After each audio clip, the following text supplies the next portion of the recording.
Okay, today we'll do a longer session of 20 minutes that will be divided into two portions of 10 minutes each, but it's good if you watch it together because we'll recap everything that we talked about regarding functions, and it's very important to know how to work with functions. So I hope you can do the homework after I explain this recap of functions. So there are three elements that are important to remember. As you can see on the screen, function declaration is the first one, and let's talk a little bit about function declaration. Function declaration will come before the main, and it will consist of the return type of the function, then the function name, and the type of the parameters that the function will receive. Now, the function declaration will be as a result of what we define for ourselves as the target of the function. For example, in this session I will create a function that receives two parameters.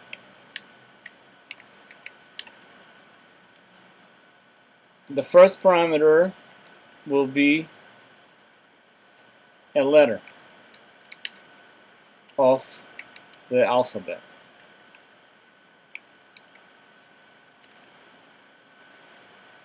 Meaning A or B, sorry, it's supposed to be lowercase.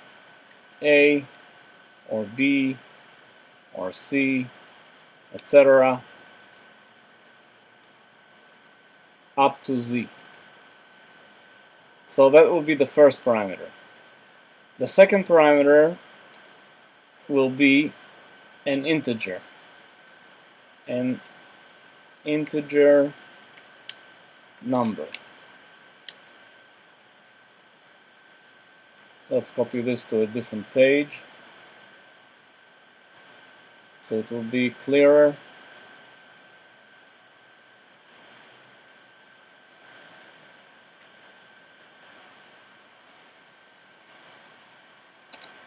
Okay, so our function receives two parameters. The first parameter is a letter, could be A, B, C, etc. up to Z. And the second parameter is an integer number, which will be positive.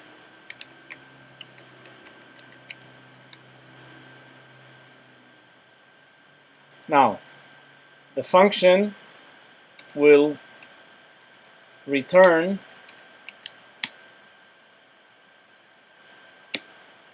one of two things, either y or n. So the function returns a character. When does it return y?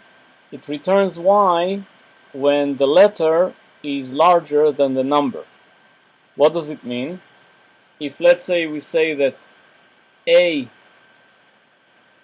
lowercase a, is equivalent, Word doesn't want to cooperate with me.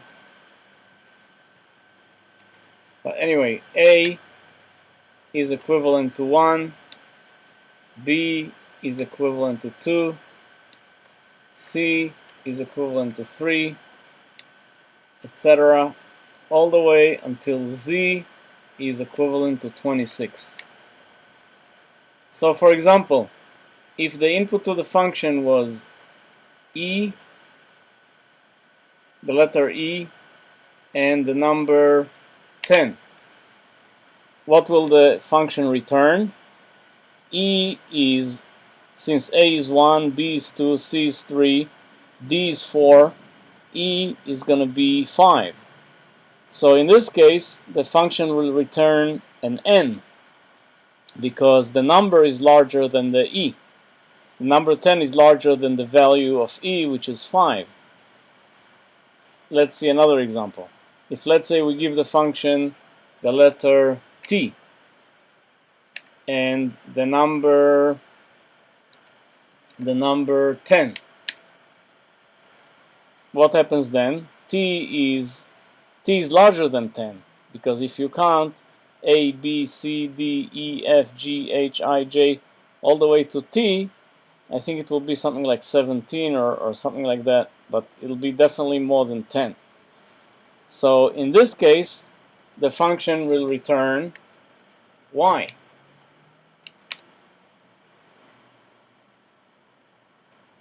In this case, E and 10, the function returns n.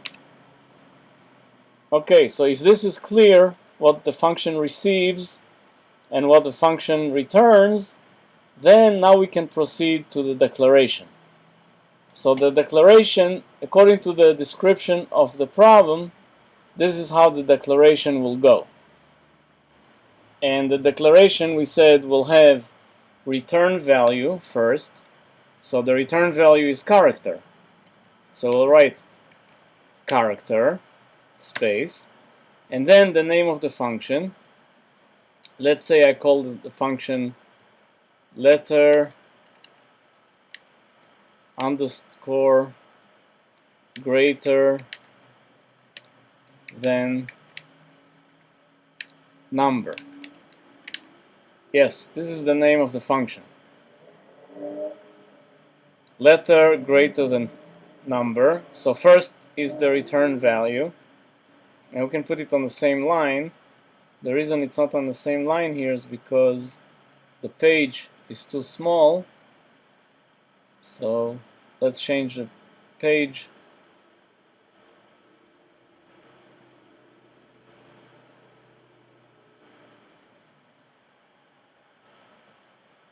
Make it landscape, so now it will show larger.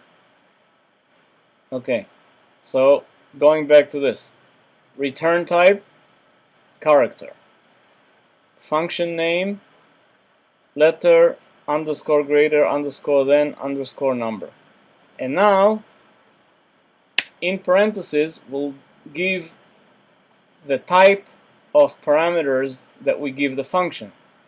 And the parameters are a letter, which is a character, and an integer. So the first parameter will be character, char, comma, we put between the parameters, and the second one will be integer. Close paren, and always semicolon. So this is the declaration of the function that we're going to write. As I said, again, return type,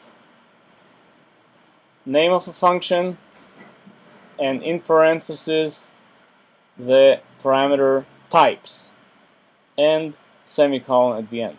So this declaration will come before the main of the program that will use this function. Okay, so let's copy this to the first page.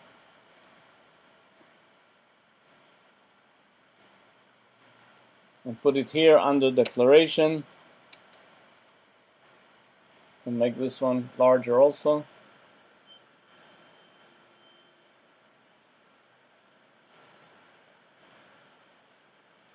And the function declaration is this. From the description of the function, we can always figure out what the function declaration will be. And this is the easy part. The harder part is writing the function itself, which will be the function definition.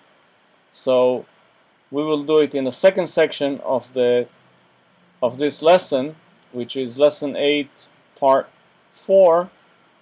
And therefore I will end the recording now, but you should see the next one right after this, because then I will talk about the function definition and how to use the function. So those two sections will have to be watched together.